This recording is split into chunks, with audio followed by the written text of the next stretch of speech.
no se hablaba de otra cosa que algo que ocurrió en Francia, ¿no? Sí. ¿De qué estamos hablando? Sí, a veces lo que nos muestran estos policiales son realidades verdaderamente macabras. Bueno, acá tenemos compañeros que conocen estas cosas y que lo siguen y están bastante habituados a este tipo de cuestiones. Ahora, lo que pasó en Francia es algo que realmente está totalmente fuera de escala, por lo menos de lo que uno ha visto a lo largo de la historia de cómo suceden los policiales. Es un caso de un hombre de 71 años que lo traemos a colación porque va a declarar esta semana, que se llama, ahí vemos a la mujer, ella es Gisèle Pelicot.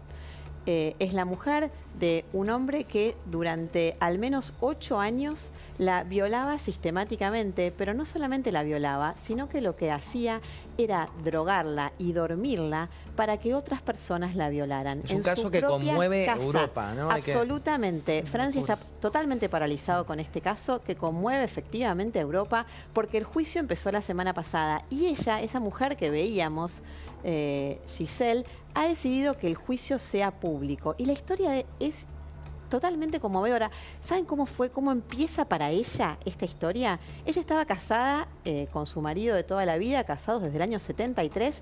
Estaban de novios desde los 18 años. Tenían 3 hijos. Habían decidido, cuando ella se jubiló, ella trabajaba de gerente en una empresa francesa, deciden mudarse a una casa a las afueras de Avignon, en el sur de Francia, porque en esa casa podían venir sus 3 hijos con los nietos. Los hijos seguían viviendo en París. Entonces era la casa donde se reunían todos los veranos y ellos habían logrado tener una vida ya más descansada. Y lo que sucede es que un día la convocan de la comisaría. Esto sucedió el 2 de noviembre de 2020 y le cuentan a esta mujer que vemos ahí que su marido la estaba sometiendo de esta manera desde hacía al menos 8 años. ¿Sabes qué? Es muy interesante porque la hija de ella escribe un libro.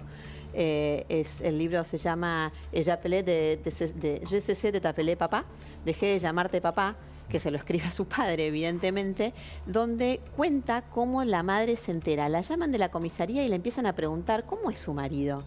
Y ella dice, es un hombre muy amoroso, muy atento.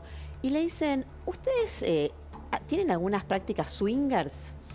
La mujer, imagínate, esa señora que estás viendo ahí, de casi 70 una años, señora que horrorizada, le dice, jamás permitiría que otro hombre me tocara.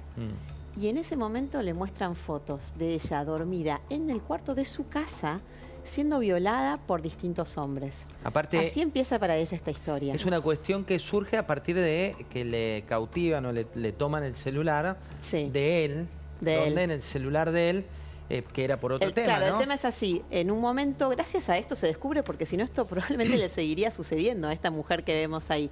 El caso se detecta porque él, estando en un mercado, él intenta sacarle fotos por... Ahí lo vemos, mira. Él intenta sacarle fotos por abajo de la pollera a unas mujeres. Y las mujeres hacen la denuncia. Y hacen la denuncia en la comisaría. Cosa que la verdad, muy bien de parte de estas mujeres, porque de lo contrario nunca se hubiera descubierto este hecho, probablemente. Entonces, cuando hacen la denuncia, le toman el celular a él y ahí empiezan a dar con las imágenes. Estamos hablando de miles de imágenes y así es como se enteran. Pero lo notable es que, además de este hombre que hacía semejante cosa, resulta que hubo al menos más de 70 otros hombres que iban a la casa para mantener relaciones sexuales con alguien que estaba visiblemente drogado y dormido. Bueno, porque había una cuestión también de una especie de aplicación que después se terminó cerrando, donde se la proponía... Efectivamente, él contactaba a otros hombres a través de una página de internet. Están en juicio en este momento, ya te digo, el juicio empezó el lunes pasado. 51 hombres. Uno es este hombre, que es Dominique, y los otros 50 son tipos que tienen entre 26, si no me equivoco, entre 26 y 74 años. Entre 26 y 74 años hay un camionero, un carpintero, un obrero, un periodista, un experto en informática, un empleado de banco. Mirá, ahí están los datos. 51 hombres a juicio, 72 identificados, 35 admitieron haber participado, solo 2 se negaron a participar. También hay todo un morbo respecto de esto. No, pero es notable como solo 2, o sea, llegaron al menos de los que están identificados, 50 hombres a la casa de una mujer que se la veía visiblemente dormida. El marido lo estaba filmando y no dijeron, esta situación es una barbaridad, esto es ilegal, no puedo... No, Bueno, ¿cuál es la explicación que da? Ahí estamos viendo, ¿no? 35 admitieron haber participado.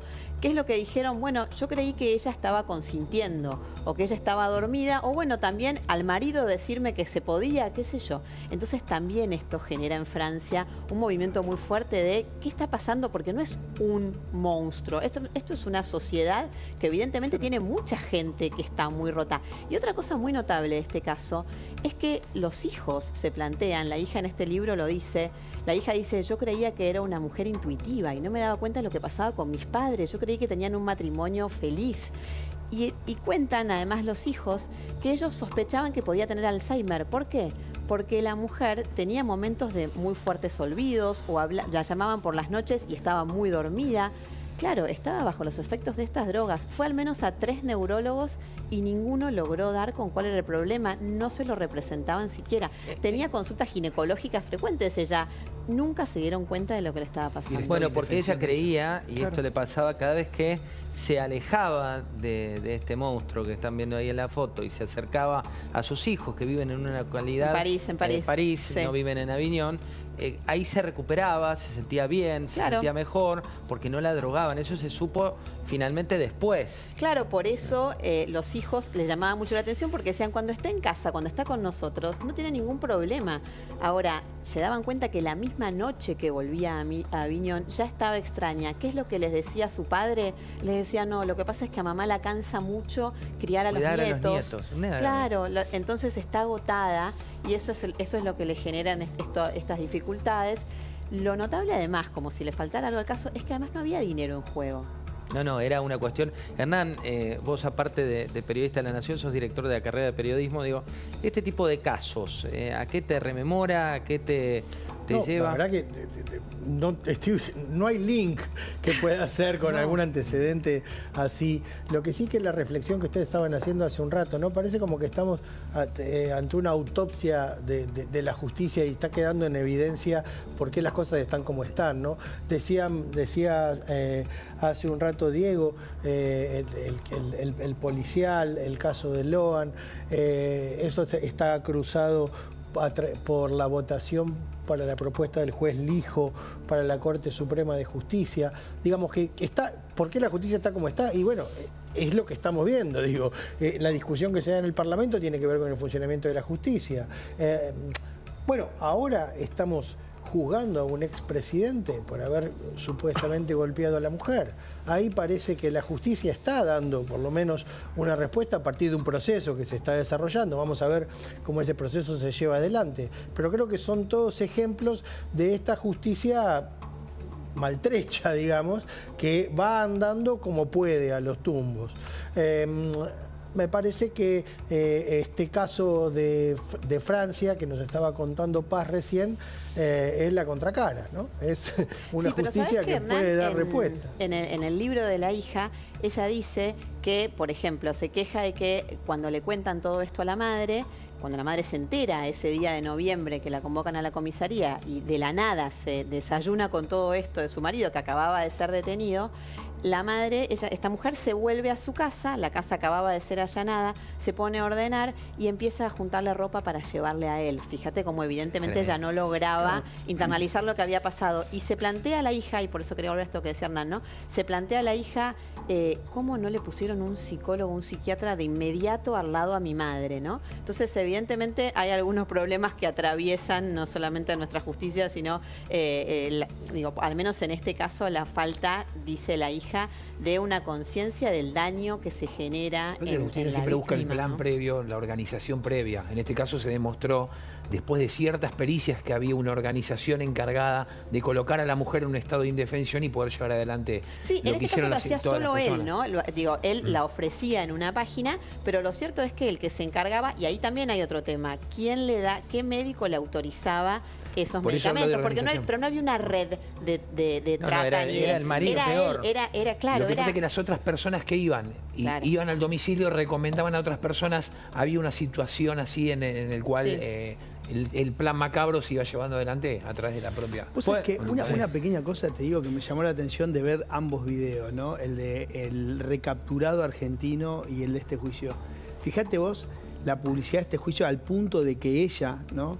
La víctima, decide que se haga público y estamos viendo en este momento, compartiendo la pantalla con la que es cara su de revancha, Diego. Es Sí, importante obviamente, porque es la sin manera duda. que tiene de exponer a todas esas personas. Fíjate vos lo que Sí, es darle un sentido, la también. Argentina, que el video que sube el Ministerio de Seguridad sobre el detenido, que está condenado, con la cara blureada. Me llamó la atención ese detalle. ¿Por qué un delincuente que se escapa, que está condenado, que está cumpliendo la campaña, en un video oficial del Ministerio de Seguridad le tapan la cara? Bueno, sabés que acá hubo un tema, en este caso de Francia, de movimientos feministas que lo que cuestionaban es justamente eso, que en Francia tampoco autorizan a dar a conocer ni siquiera los nombres de las 51 personas. Bueno, hay uno que ya se sabe, de las otras 50 personas, y lo que dicen es que son muy rigurosos en la aplicación del principio de inocencia. Entonces, que solamente las imágenes de estos hombres se van a poder conocer, si bien circulan algunas extraoficialmente, solo se van a poder dar a conocer una vez que el juicio haya terminado y con el consentimiento de todas las partes. Fíjate cómo en este caso coincide con esto que vos estás diciendo, ¿no? Bueno, vamos a otra de las cuestiones también locales, pero este caso que les planteaba Paz, síganlo porque de verdad está conmoviendo a toda Europa.